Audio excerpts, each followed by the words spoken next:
moms, we often let our kids watch us when we put makeup on or do nails, and we even get them to do it with us sometimes. But is it okay for them to start having apps on their phones where they can have a nose job, get a facelift? Is this appropriate? Okay, see, when I was growing up, let me just start off showing us. Can't wait.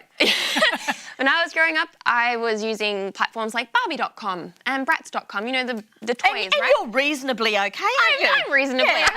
But no, the major distinction here is that those games would allow you to dress up the dolls, they would allow you to put makeup on the dolls, but it didn't go so far as trivialising something so serious as surgery, because this is But isn't that just the step before it, though? Yeah, I suppose it is. It's just as vain. I'm not gonna deny that.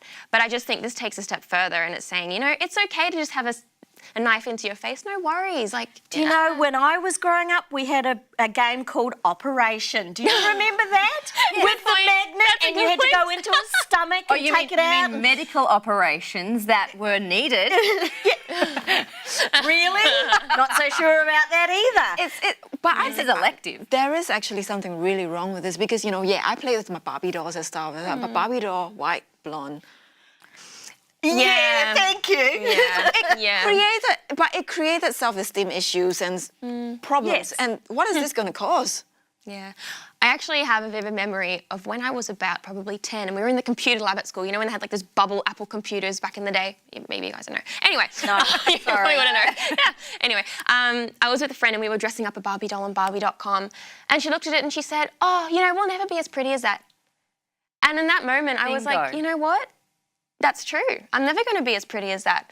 And it's just this, I don't know how to describe how that made me feel, but it's just this is sad. very it's really clever sad. Because a lot of these apps are free. Yeah. You know, so what do you do about it as a parent? It's a game. Yes. Do you think so? No, hear me out, because in one of them, you get your little character and they're cartoons, they're aimed at kids. The little character walks into the shop, the nurse or the assistant walks over and says, ooh, you need a nose job.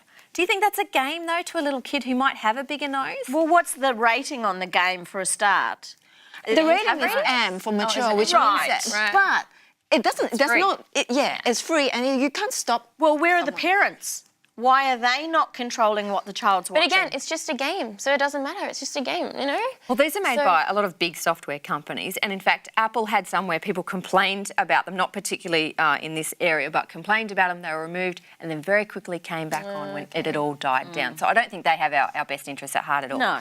No. But you know what? I think sometimes we just get too bogged down in all these things. I mean, there were games out when we were young. Yeah, sure, they weren't on computers and our parents had to buy them and, you know, they had to control what we were doing. But I think sometimes, you know, we just get too... Would you be okay with games that, you know, encourage you to go around shooting people or stealing cars? Well, they're out there, aren't they? They are. Yeah. But so is that in real life? Okay, so what if your daughter or son was in a shop and someone came along and goes, wow, your nose is too big, you need to get that fixed? Like, there would be complete outrage on social media if it happened in real life. What's the difference? Because, now this game, like just thinking about Mary Ellen's thing where your friends say, oh, we're never going to be so as beautiful as that. Now with the app, it's like, oh, actually, we can. Well, as parents, we're the gatekeepers to the self-esteem of our kids. Maybe you think it's gone too far, maybe you don't. I'd like to hear what you have to say. Have your kids or has your, school experienced something like this before? Subscribe to us on YouTube, like us on Facebook and follow us on Instagram. We would love to hear what you have to say, and jump onto our website, thetabletv.com.